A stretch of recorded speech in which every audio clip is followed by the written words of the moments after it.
नमस्कार, 12 बजे की 12 बड़ी खबरों में आप सभी दर्शकों का स्वागत है और मैं हूं आपके साथ अखंड राय। और आप देख रहे हैं उत्तर प्रदेश का तेजी से बढ़ता हुआ digital platform IBC 24 Uttar Pradesh Uttarakhand. 12 बजे की महत्वपूर्ण खबरों की शुरुआत करते हैं। आपको बता दें कि उत्तर प्रदेश के मुख्यमंत्री योगी आदित्यनाथ ने रविवार को मतलब कल 3 सभाएं पश्चिम बंगाल में की और उस 3 जनसभाओं में जन सैलाब उमड़ पड़ा। आपको बता दें कि सीएम योगी की डिमांड है, हर प्रदेश में रहती है जब चुनाव आते हैं, ऐसे में पश्चिम बंगाल में भी इनकी खास तौर पर डिमांड है, इसीलिए लगातार उनकी रैलियां वहां पर प्रस्तावित है। कल उन्होंने वहां पर 3 रैलियों को न सिर्फ संबोधित किया, बल्कि वहां पर जिस तरीके से उन्होंने संबोधित किया, वहां पर एक अलग ही नजारा देखने को मिला। चारों तरफ भीड़ थी, बस पर लोग चढ़ करके सीएम योगी को सुनना चाह रहे थे। उनके संबोधन की बातें अलग होती हैं, लेकिन सबसे बड़ी बात है कि उस वक्त एक ऐसा नजारा देखने को मिला जो इस वक्त पूरे देश में सोशल मीडिया पर वायरल है। आपको बता दें, जब सीएम योगी अपनी तीसरी रैली करने के लिए पहुंचे थे तो नेता प्रतिपक्ष शुभेंदु अधिकारी वो सीएम योगी के पास जाते हैं, दंडवत उन्हें प्रणाम करते हैं, उनको पटका पहनाते हैं। ये नजारा देख करके वहां पर जोर जोर से वोटिंग होने लगती है, साफ तौर पर सीएम योगी के क्रेज के लिए। साथ ही साथ नेता प्रतिपक्ष शुभेंदु अधिकारी का ये अंदाज देख करके वहां एक अलग माहौल बन जाता है। पहले तो आपको वीडियो दिखाते हैं कि किस तरीके से जब मुख्यमंत्री योगी आदित्यनाथ पश्चिम बंगाल पहुंचते हैं, जनता को संबोधित करते हैं, और जब नेता प्रतिपक्ष शुभेंदु अधिकारी वहां पर दंडवत हो जाते हैं तो वहां का नजारा क्या होता है, वो तस्वीर है, आप देखिए।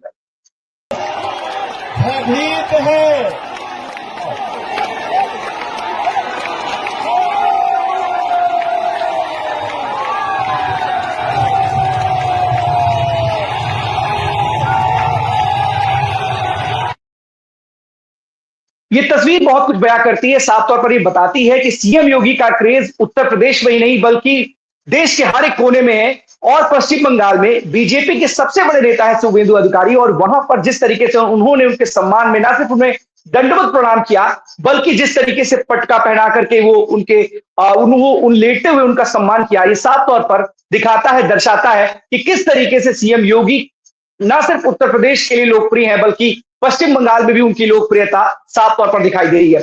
कहीं ना कहीं ये तस्वीरें इस वक्त सोशल मीडिया पर वायरल हैं और इसको लेकर के तमाम तरीके की प्रतिक्रियाएं साफ तौर पर देखी जा सकती हैं। लेकिन सीएम योगी का अंदाज अपने आप में अलग निराला होता है, उनके भाषण अलग होते हैं, लेकिन जिस तरीके से बीजेपी के बड़े नेता ने वहां पर मुख्यमंत्री योगी आदित्यनाथ का अभिवादन किया है, दंडवत प्रणाम किया है, वो इस वक्त सुर्खियों में छाया हुआ है। और सोशल मीडिया पर ये तस्वीरें इस वक्त पूरी तरीके से वायरल है और जो साफ तौर पर दर्शाती है कि कहीं ना कहीं सीएम योगी के लिए जो सम्मान है अन्य नेताओं का, वो साफ तौर पर ये तस्वीर बयां करती है। अब चलते हैं अपने सभी सहयोगियों के पास, एक एक करके हमारे साथी हमारे साथ जुड़ेंगे जो आज की बड़ी खबरें उनके शहरों की है, हमारे दर्शकों को बताएंगे। सबसे पहले हम इंद्रवीर के पास चलते हैं, रायबरेली। इंद्रवीर, कौन सी बड़ी खबर है रायबरेली से आज की? देखिए अखंड, रायबरेली की हम खबर दिखाएंगे उससे पहले, लेकिन मामला जो है पुलिस विभाग से जुड़ा हुआ है। और क्योंकि अगर बात करें 10 तारीख को, तो थाना बिलेरिया क्षेत्र के शिवाजी नगर में एक मंदिर से आकर लौट कर अपने घर जा रही महिला के साथ में चैन स्नैचिंग हो जाती है। और इस चैन स्नैचिंग के होते ही रायबरेली थाना बिलेरिया क्षेत्र के पूरे उस क्षेत्र में हड़कंप सा मचता है। और जैसे मीडिया में खबरें फैलती हैं और ज्यादा पुलिस सतर्क हो जाती है, और उसके बाद कहीं ना कहीं पुलिस को, अगर मैं यूं कहूं कि लगभग 2 दिन के अंदर पुलिस ने इस चैन स्नैचर या यूं कहे बदमाश लुटेरे, इन सबको धर दबोचा है। और मैं बरामद किए हुए सामान के साथ में स्कूटी सवार 2 युवक आते हैं और ये शिवाजी नगर में एक मंदिर है, मंदिर से लौट रही महिला का चैन स्नैचिंग करते हैं। और उसके बाद पुलिस लगती है जोरों शोरों से। उसके साथ साथ इनको थाना बिलेरिया क्षेत्र से गिरफ्तार किया जाता है और न्यायिक अभिरक्षण भेजा जाता है। इसमें एक नाबालिग और दूसरा जो है एक बालिग इंसान जो है, उनको गिरफ्तारी हुई है। उनके साथ हमारे साथ इसमें बताना चाहूंगा कि जो क्षेत्राधिकारी अरुण कुमार नौहार है, उनकी बाइट है और उस गिरफ्तारी के विजुअल है वो मैं आपको जरूर दिखाना चाहूंगा। उसके साथ साथ थाना नसीराबाद में, पहले वो आप तस्वीर देखें फिर मैं बताता हूँ अखंड की एग्जैक्टली क्या था। और इसके बाद चैन स्नैचर और अगर बात करूं लुटेरे, तो उसके बाद थाना नसीराबाद में सेम घटना पान की दुकान पे बैठी गुड़िया के साथ हो जाती, चेन स्नैचिंग हो जाती, उसका मंगलसूत्र लेकर भाग जाते लुटेरे। अपाचे से आए हुए वहां पर एडिशनल एसपी नवीन, जो अभी न्यू एडिशनल एसपी आए हैं संजीव कुमार सिन्हा के जाने के बाद, आलोक सिंह उन्होंने कार्यभार संभाला। उनकी जब IBC 24 की बात हुई तो उन्होंने कहा कि इसमें टीमें लगी हुई हैं और जल्द ही इसका भी अनावरण देखने को मिलेगा। लेकिन समस्या यह है कि बीच बीच में अक्सर हमने थाना भदोकर क्षेत्र हो, सरेनी हो, मतलब ऐसे तमाम जगहों पर देखा जहां पर स्नैचिंग जो गैंग है ये लगातार अपनी हरकतों से बाहर नहीं होता और कहीं ना कहीं और जब गिरफ्तारी होती तो आउट ऑफ डिस्ट्रिक्ट के ये लोग बताए जाते हैं। लेकिन जो अभी मिलेरिया ने गिरफ्तारी की है वो रायबरेली जिले के ही रहने वाले। हम चाहेंगे एक बार वो तस्वीर आप देखें। जी अखंड।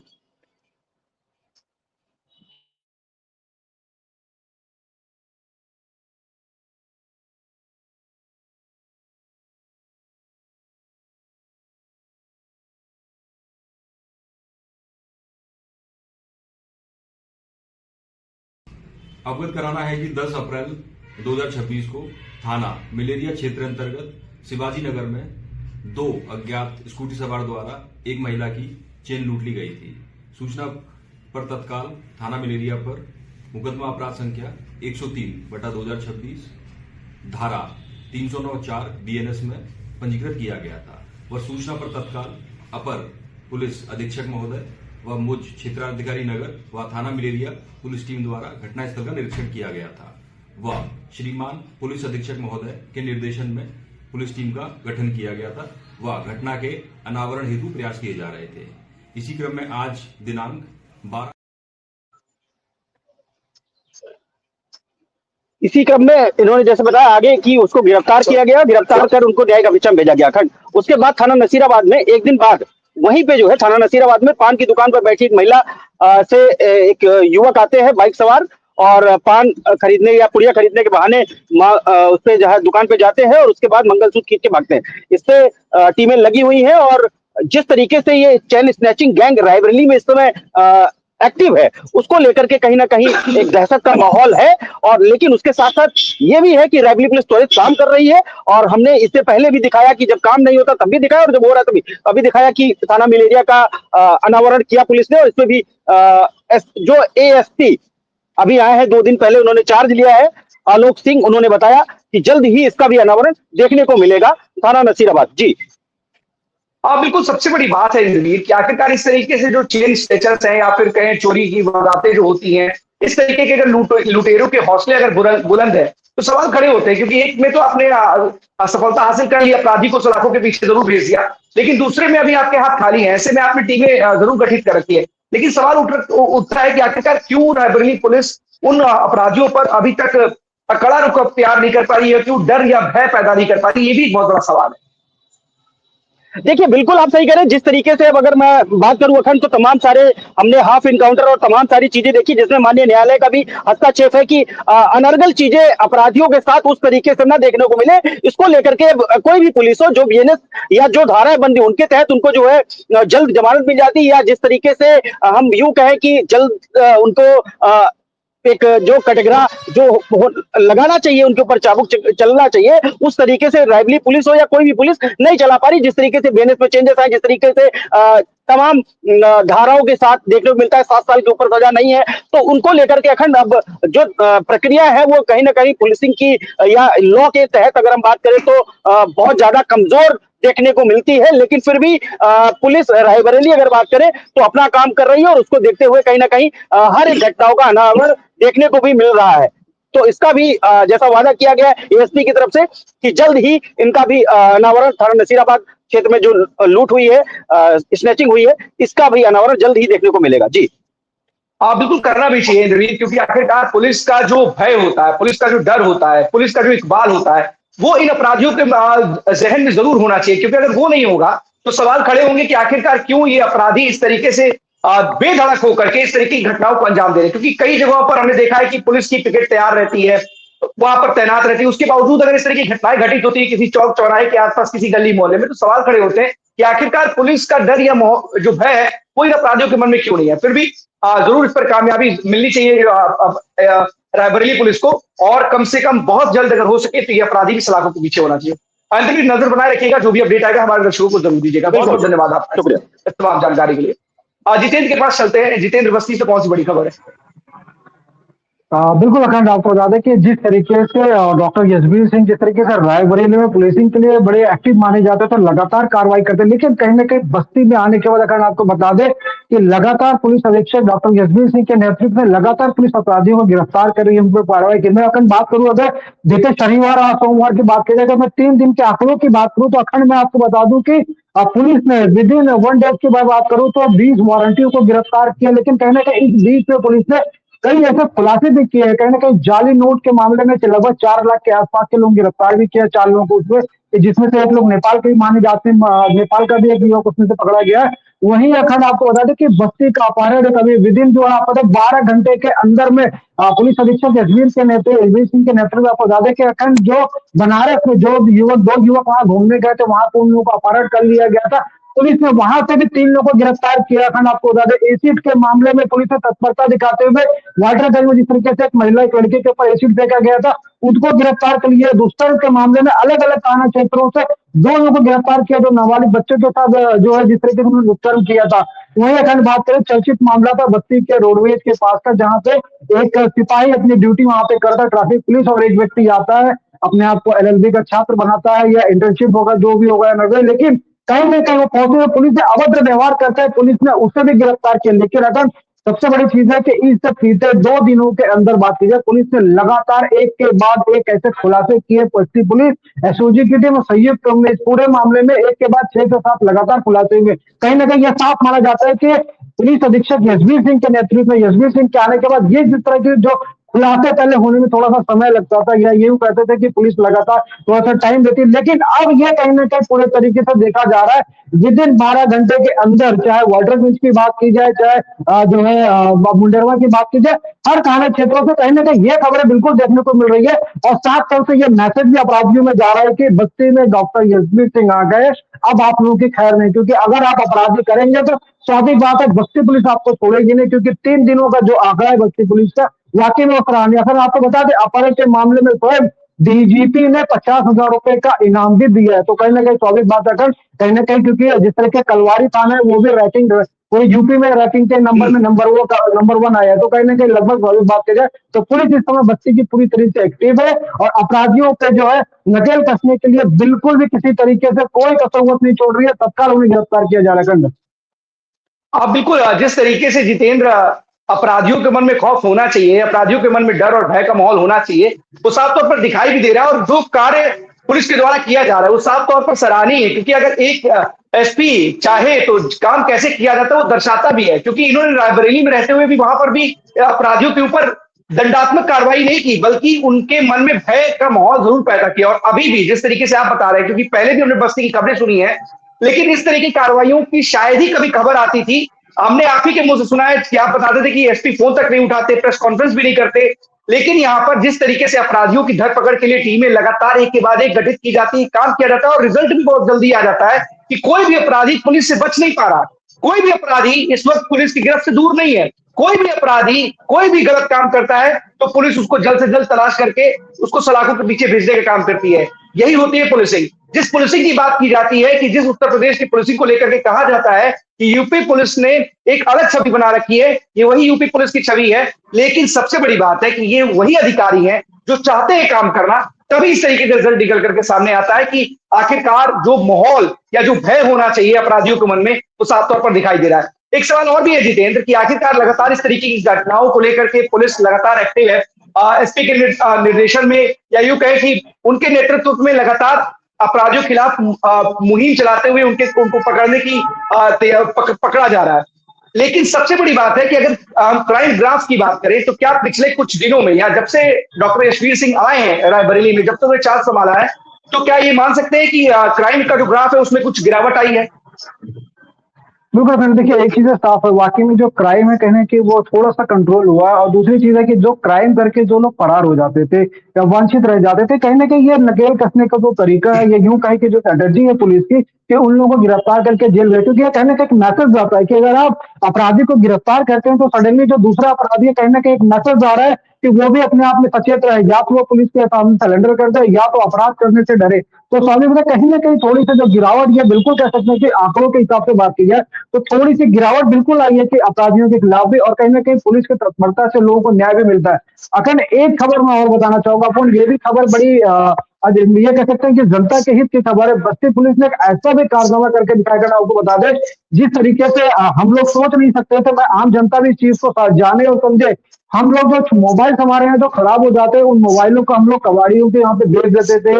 वो लोग इस मोबाइल को लेने के बाद अगर इनके जो पार्ट्स थे वो निकाल के, और उसको उसकी जो ईएमआई जो उसकी होती तो वो एक्टिव, क्योंकि कहीं ना कहीं फोन के डिस्प्ले खराब हो जाते थे, बैटरी खराब हो जाती, कुछ ऐसे छोटे मोटे फॉल्ट आ जाते थे जो फोन एक्टिव नहीं होते थे। लेकिन जो उनकी ईएमआई और उनके जो ईएमआई थी वो एक्टिव रहती थी। तो वो ये लोग उस फोन को कलेक्ट करते थे, कलेक्ट करके उनको कलकत्ता या दिल्ली, ऐसे कहीं ना कहीं बड़े बड़े शहरों में उनको बेचते थे।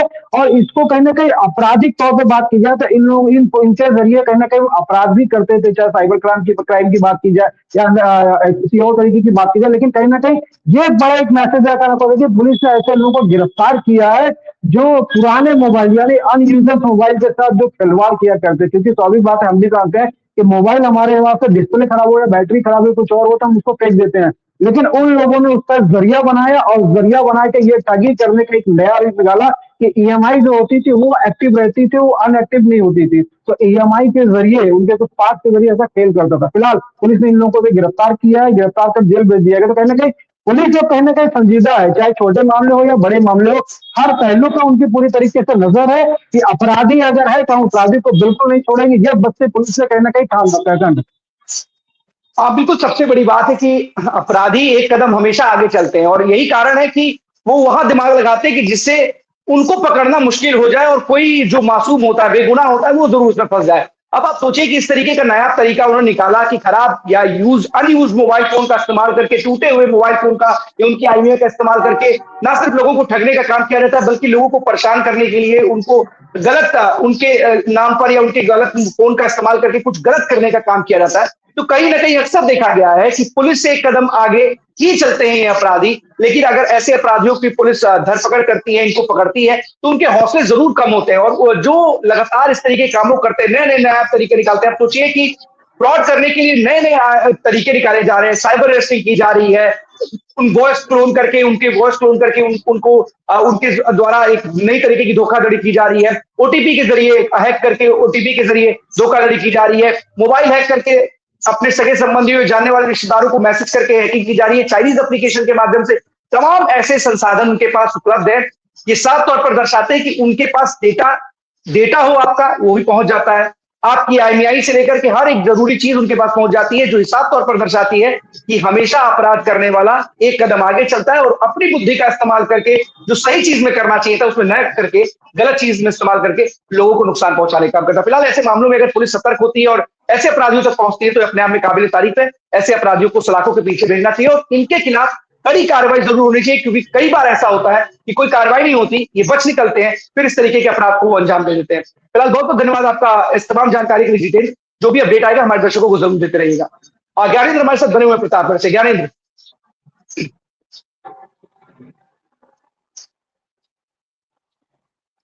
बिल्कुल लखन, देखिए माफी चाहूंगा लेट आने के लिए, लेकिन आपको बता दें कि गढ़वाड़ा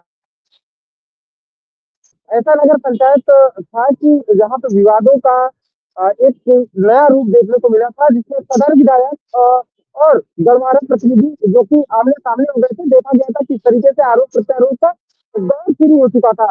लेकिन अब इस पूरे मामले में पहली बात तो घटना के दूसरे ही दिन इन सूत्रों के अनुसार से जानकारी मिली कि प्रतापगढ़ के जिलाधिकारी और प्रतापगढ़ की पुलिस अधीक्षक को लखनऊ तलब किया गया था। मुख्यमंत्री से मिलने के लिए साफ तौर पर सीधे तलब कर लिया गया था, जिसके साथ में डीजीपी और प्रमुख सचिव भी मौजूद थे। क्योंकि मामला इतना तूल पकड़ा है कि सीधे तौर पर मुख्यमंत्री को जो है हस्तक्षेप करना पड़ा।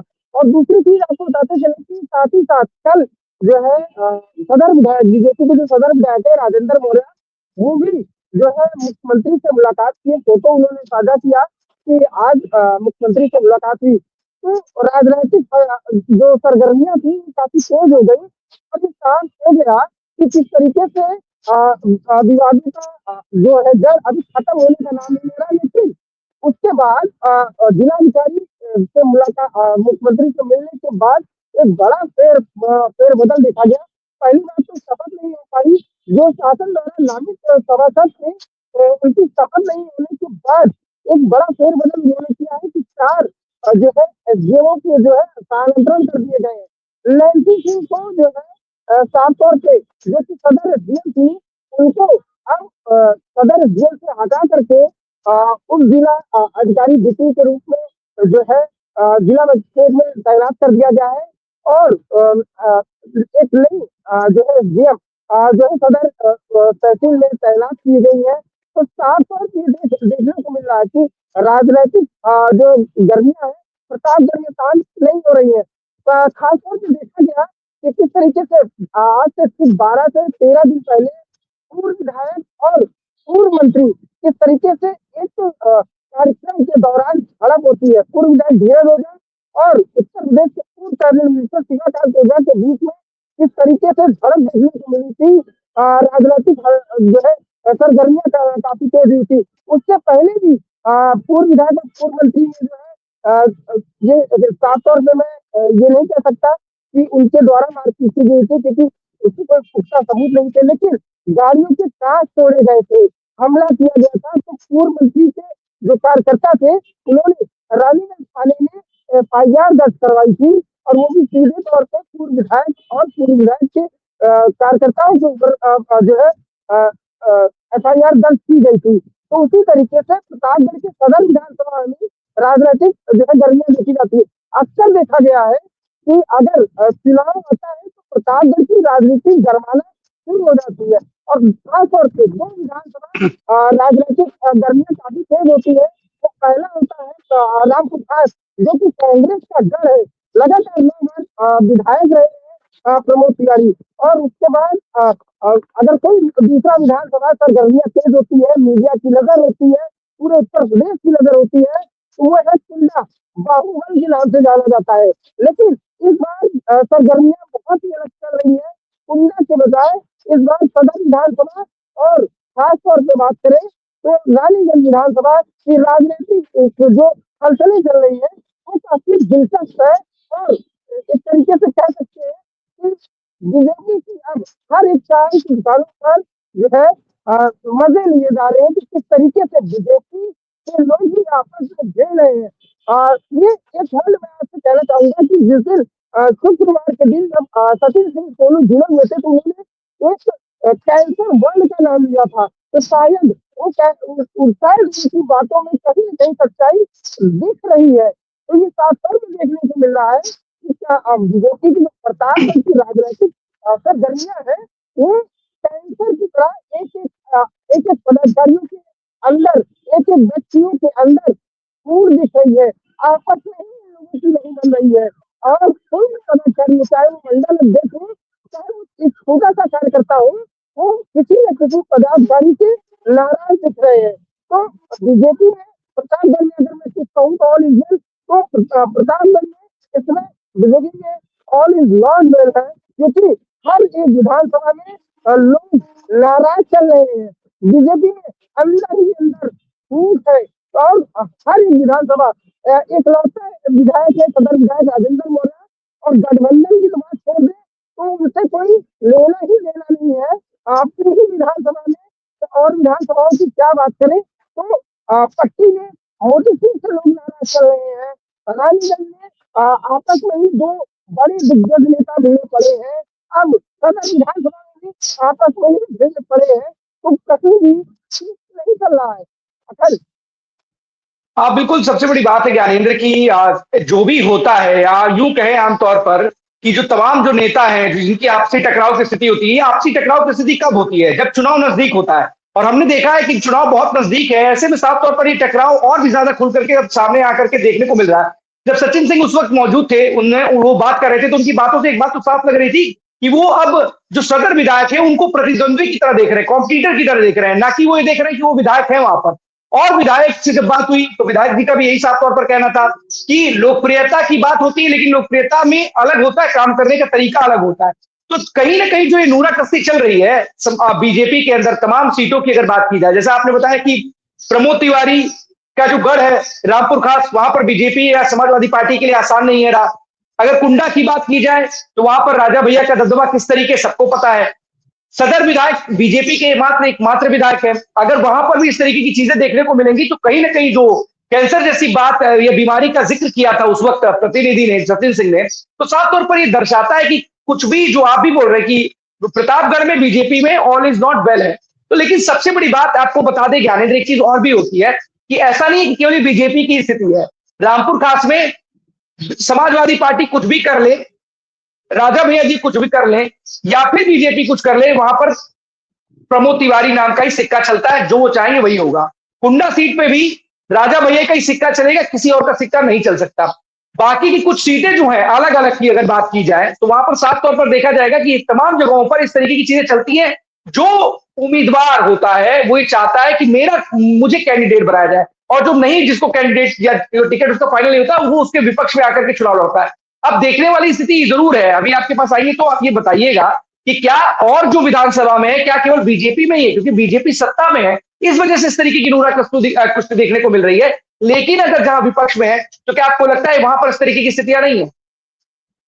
हाँ बिल्कुल, देखिए बीजेपी के लिए प्रतापगढ़ में ऑल इज नॉट वेल है, इसलिए क्योंकि देखिए जिस तरीके से 2017 में एक लहर आई थी, खूब बनकर आई थी, केवल एक विधानसभा को छोड़ दे, कुंडा सॉरी 2 विधानसभाओं को छोड़ दे और 3 विधानसभा, क्योंकि देखिए 2 सीटों पे रघुराज प्रताप सिंह राजा भैया का शिक्षा चलता है। 1,03,000 कुछ वोटों से वो भारी मतों से विजयी होकर के आए थे। लेकिन 2017 में एक विजयी और हुए थे, वह राजनाथ के पुत्र जो कि तकरीबन 1.5 लाख प्लस के मार्जिन से जीते थे पंकज सिंह। लेकिन सेकंड नंबर पे रघुराज प्रताप सिंह राजा भैया थे। और प्रमोद तिवारी 2017 ये हो रहा था कि 50,000 प्लस होगा, लेकिन मोना जी 14,000 वोटों से, मात्र 360 वोटों से सिमट के रह गई थी। ये हमने भी देखा था और सबने देखा था। बालागंज एक तरफा हुआ था, 70,000 वोटों से जो है विनोद सरोज जीते थे। और सिक्का चलता है 3 विधानसभाओं पे, 2 पे राजा का कब्जा है, 1 पे प्रमोद जी का कब्जा है। ये कहा जाता है कि प्रमोद जी का सिक्का चलता है और दबदबा रहता है। लेकिन एक विधानसभा को और जोड़ ले तो 2017 में राजेंद्र प्रताप सिंह और मोती सिंह, जो कि राजनाथ के काफी करीबी कहे जाते हैं, पारिवारिक संबंध कहे जाते हैं, तो वहां सिक्का नहीं चला। वहां में भी 2012 की तरह 2017 में भी वही हाल हुए थे कि 2012 में लाठीचार्ज हो गया था, तो उसके बाद 2017 में भी यही कंडीशन बन चुके थे। लेकिन जीत कितने थे? मात्र 250 वोटों से जीते। लेकिन मोती सिंह का भी ये दबदबा था। अब ये कह सकते हैं साफ तौर पे, क्योंकि 25,000 हम लोग ने पहले ही आंकड़ा लगा दिया था कि कौन कितने से जीत रहा है, और एक अधिकारी ने हमसे पूछा था कि कौन कितने से जीत रहा, तो हम लोगों ने साफ तौर पर बता दिया था कि विधानसभा में इतने ज्यादा वोटेज नहीं पड़ेंगे। तो रघुराज प्रताप सिंह का जो सिक्का था, वो एक दबदबा था, वो दबदबा अब कम होते हुए सबको पता है, ये पूरे अधिकारियों को, पूरी मीडिया को ये सब कुछ पता है। देखिए कुछ चीजें होती है कि नहीं बोली जाती है, लेकिन सबको पता है कि रघुराज प्रताप सिंह राजा भैया 32,000 वोटों से जीते हैं। क्या दबदबा कम हुआ? गुलशन यादव, जो कि अखिलेश यादव के काफी करीबी है, चुनाव से 4 महीने पहले शिवपाल यादव, अखिलेश यादव उनके घर जाते हैं। अखिलेश यादव वहीं से, उसी कुंडा से 2022 में बोलते हैं कि कुंडा में कुंडी लग जाएगी। एक ही तथ्य ये देखने को मिला था कि कुंडा में कुंडी लगने वाली थी, लेकिन आखिरी मोमेंट पे जो है रघुराज प्रताप सिंह राजा भैया विजयी हुए। वही चीज उनके बगल की चीज बाबागंज में हुआ कि जो मात्र वो भी 50,000 के आसपास से जीते। जो 70 से 80,000 बाबागंज में मार्जिन होती थी, वो मात्र 45 से 50,000 के आके जीते। और खासतौर पे फिर से मैं राजपुर खास की बात से आ रहा हूँ, 14,360 वोट मैंने आपको बताया, और मात्र मोना जी ने 30 वोटों का अंतर पाया। 14,380 मतों से जीती थी। तो ये देखिए, अब 20 लोगों के केवल वो नुकसान कर पाई, 14,380 लोगों से 2022 में जीती। लेकिन वही जो कैबिनेट मिनिस्टर थे, वो 25,000 से हार गए। ये साफ तौर पे था। हम लोग जो भी आंकड़े लगाए थे कि धीरज ओझा की हार देखने को मिलेगी, जब वो अधिकारी पूछ रहे थे कि रानीगंज में क्या होगा, तो हम लोगों ने मार्जिन बता दिया था कि 1,000 से 1,500 से हार होगी और धीरे धीरे हारे की मुद्दों से ये साफ तौर पर जाहिर है कि 28 को बैलेट पेपर से भी हार गए और मतों से भी हार गए। तो साफ तौर पे था सदर विधानसभा एक अनएक्सपेक्टेड था, क्योंकि अलसिया पटेल की मां जो कृष्णा पटेल थी वो यहाँ से लड़ी थी, अच्छी फाइट हुई, लेकिन बीजेपी ये सीट निकाल के लेके गई। विश्वनाथ दल जो अनएक्सपेक्टेड था और एक धूम की लहर से निकल के आई, क्योंकि संजय पांडे थे पूर्व मंत्री स्वर्गीय राजाराम पांडे के पुत्र सपा से टिकट लेकर के आए, लेकिन उनका टिकट कैंसिल किया गया।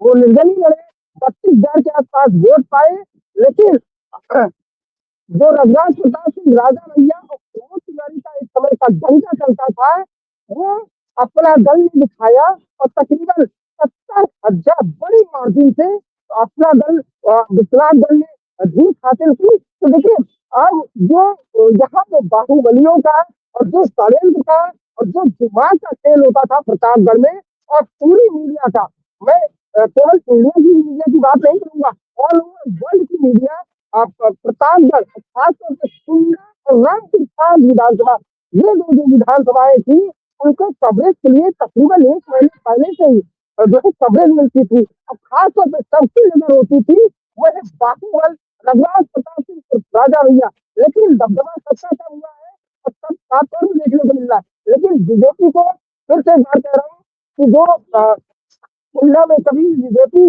10,000 से ज्यादा नहीं गई है, और खासतौर पर रामपुर खास 2017 और 2022 के चुनाव में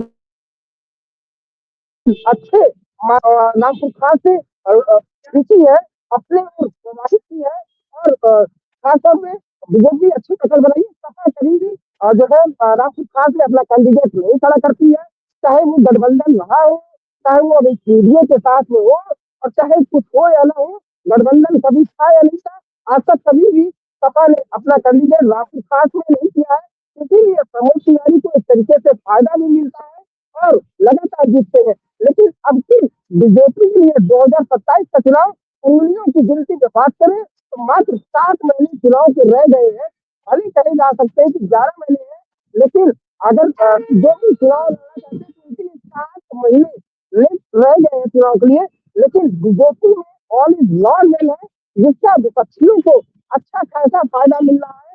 सदर विधानसभा में सचिन सिंह सोलू और वर्सेस जो है राजेंद्र मौर्य है, और रानीगंज में धीरा जोधा वर्सेस सूर्यकांत ओझा है।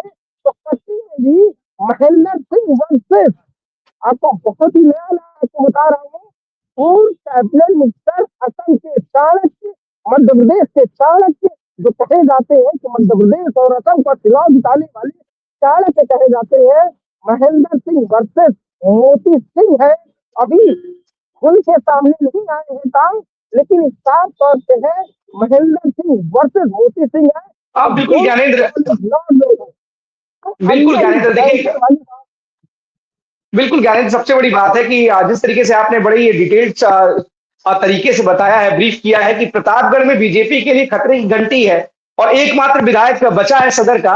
अगर वहां पर भी स्थितियां ठीक नहीं है, ऐसे में बीजेपी को बहुत नुकसान होता हुआ दिखाई दे रहा है। फिलहाल प्रतापगढ़ अपने आप में एक बड़ा ही अलग जिला है और यहाँ पर बड़े ही प्रतापी लोगों का जिक्र हुआ करता है, और हमेशा एक प्रतापी दूसरे प्रतापी के सामने खड़ा मिलता है, चाहे वो कुंडा में ही हो, क्योंकि आपने बताया कि वहां भी सीट का या जीत का अंतर बहुत कम हो गया था, क्योंकि पहले समाजवादी पार्टी वहां पर कभी भी कैंडिडेट नहीं उतारती थी, जिसका लाभ कुंडा में मिलता था राजा भैया को। लेकिन फिलहाल इस बार जीत का अंतर बहुत कम हो गया।